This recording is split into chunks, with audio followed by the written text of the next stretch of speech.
but I believe every human being at the core has a burning desire to transcend their present state and become something more, become something further. I believe this is part of the human condition. I believe this is part of what it means to be human. This burning desire to become something further, to become something more. It's innate, it's built in, it's born in, it's in our DNA. It is woven into the very fiber of our being. All right, welcome back to another episode of Daily Neville. I am your host, Josiah Brandt, and Daily Neville is all about breaking down the teachings of Neville Goddard, making them easy to understand, easy to digest, easy to apply in 20 minutes or less. Today we are continuing with chapter 19 of The Power of Awareness, and chapter 19 is titled Essentials. Neville writes, "The essential points in the successful use of the law of assumption are these. First and above all, yearning, longing, intense, burning desire. First and above all, you must have a yearning, a longing, an intense and burning desire. This is where it all begins, with a burning desire, a true desire, not a passing, oh, that'd be nice. We're talking about a longing, a burning, a fire of desire. With all your heart, you must want to be different than what you are. Intense burning desire is the mainspring, the primary component. This really is the action piece. Intense burning desire is the mainspring of action, right? The critical component, the key ingredient, the baker's yeast that makes the bread yet rise. It is the beginning of all successful ventures. In every great passion, desire is concentrated. In every great passion, desire is concentrated. As the heart panteth after the water brooks, so panteth my soul after thee, O God. Blessed are they that hunger and thirst after righteousness, for they shall be filled. Here the soul is interpreted as the sum total of all you believe, think, feel, and accept as true. In other words, your present level of awareness, which could also be called your state of being.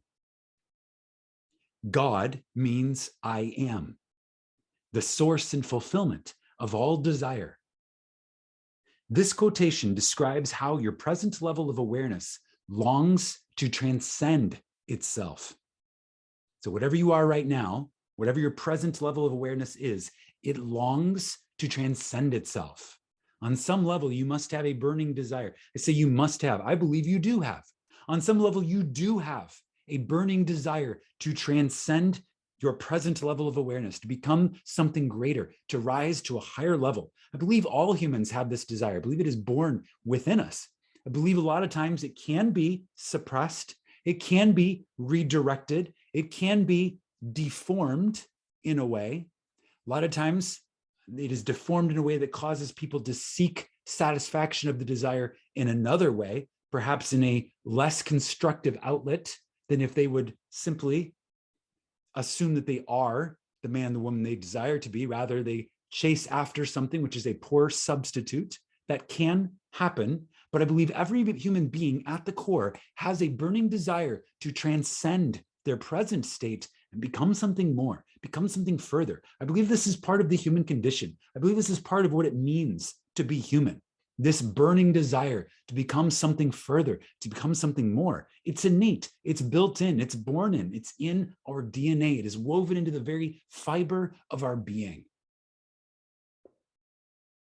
Righteousness is the consciousness of already being what you want to be. That is the definition of righteousness. Blessed are they that hunger and thirst after righteousness, for they shall be filled. And righteousness is the consciousness of already being what you desire to be. So that was first.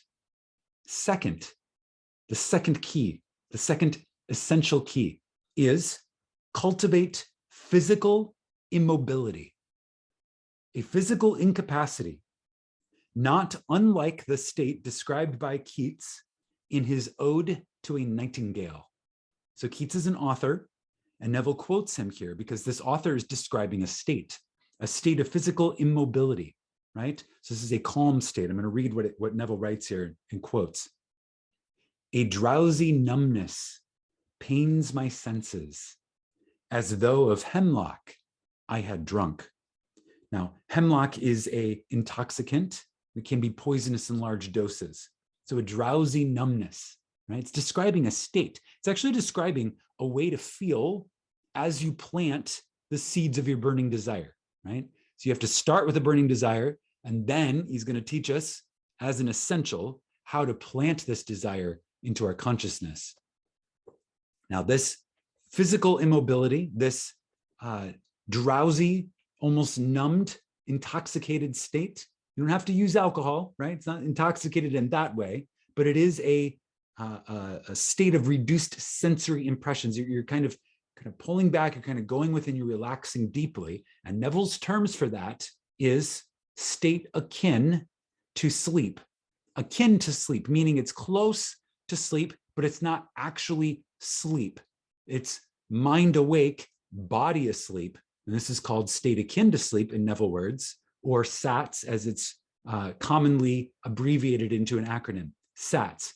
It is state akin to sleep, Neville writes, but one in which you are still in control of the direction of your attention, right? So mind awake, body asleep. You're on the alpha theta cusp, brainwave states, right? You're on that cusp.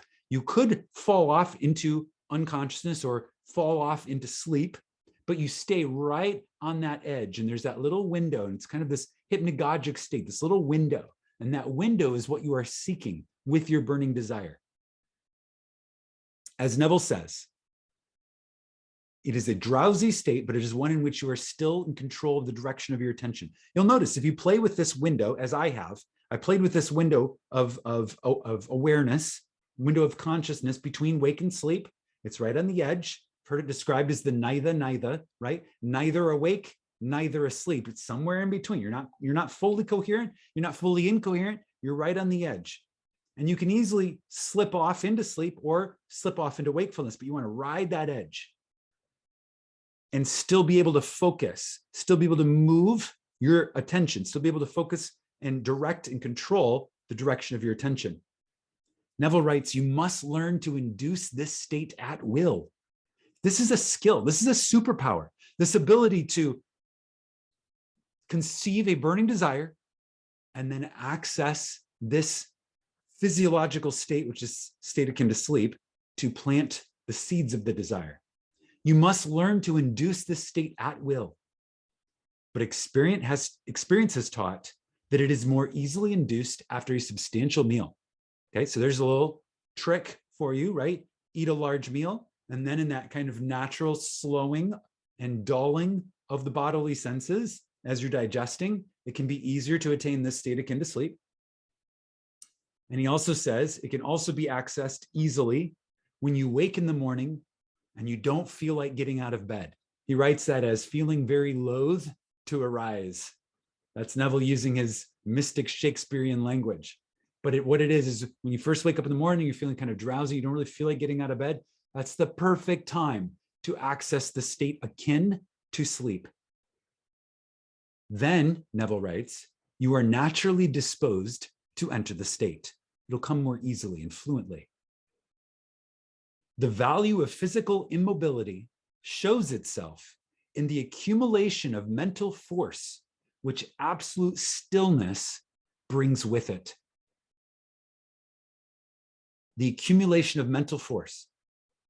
So when you're moving around and you're kind of operating in your daily life, we would call that the beta brainwave state. You're just kind of engaged and you're alert and you're out doing things, right? Your mental force is a little bit diluted or a little bit kind of spread across various, thoughts. You're thinking about this, doing that. You got bodily sensations coming in, right? Your bodily senses, like your sight, your hearing, your touch actually consume a substantial amount of energy in your physiological body, right? So when you are shutting off the evidence of your senses, you're conserving that energy and it can be directed to another purpose. And this is a trick for imagining. It is, as Neville writes here, it becomes an accumulation of mental force, and it is brought about by absolute stillness. And Neville says it increases your power of concentration. Be still and know that I am God. In fact, the greater energies of the mind seldom break forth, save when the body is stilled. Right? It's when the body is stilled that the greater mind powers can break forth. When the body is stilled and the door of the senses is closed to the objective world, as we just described. Okay, so step one, what was it? Burning desire. Step two, what is it? State akin to sleep. Step three, the third and last thing to do, Neville writes, is to experience in your imagination what you would experience in reality had you achieved your goal. Imagine that you possess a quality or something you desire, which hitherto has not been yours. So this is the idea of rising to something that you have not been before, right? Becoming something further, becoming something greater. So what you do is cultivate that burning desire, go into a relaxed state, right? Physical immobility, the state akin to sleep, mind awake, body asleep. And then three, in your imagination, imagine that you have this quality or skill or something you desire, which previously you have not had, and you're going to experience it. Surrender yourself completely to this feeling until your whole being is possessed by it. Your whole being becomes possessed by this feeling of having, of being.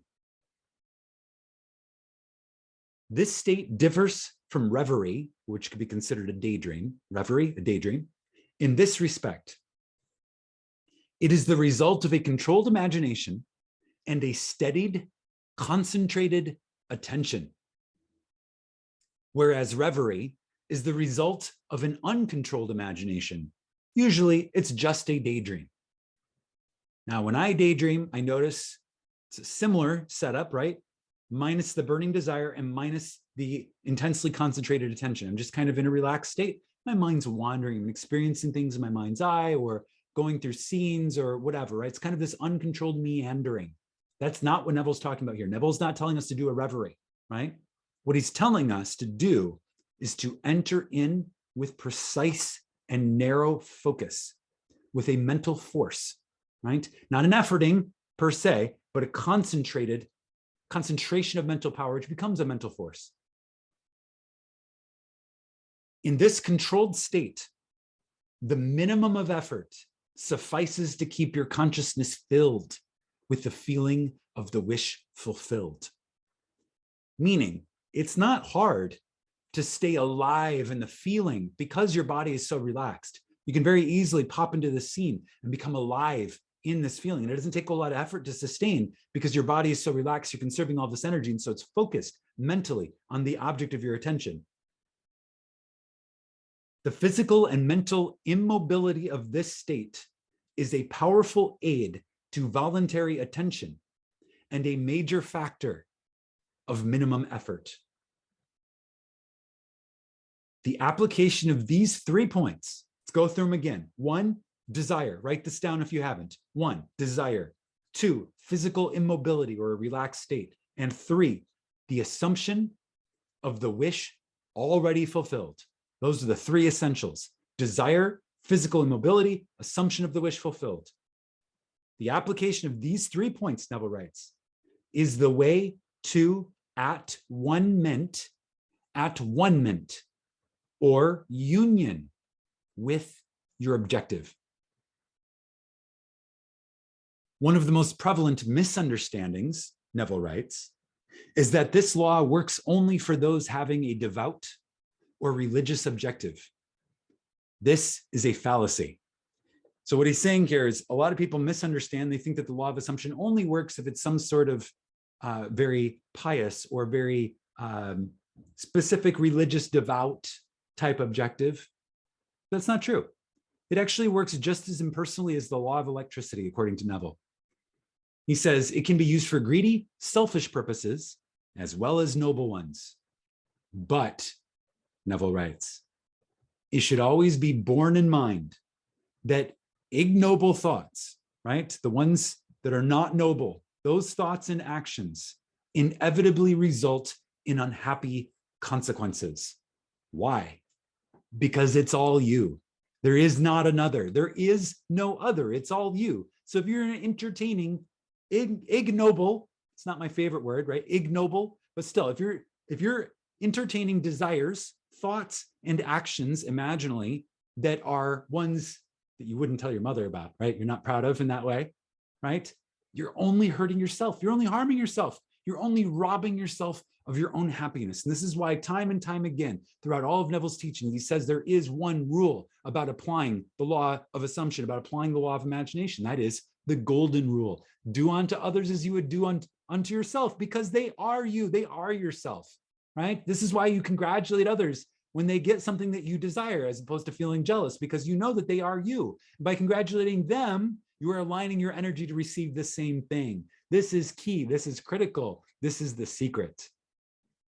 And that is also the conclusion of this chapter, chapter 19 of The Power of Awareness, titled Essentials.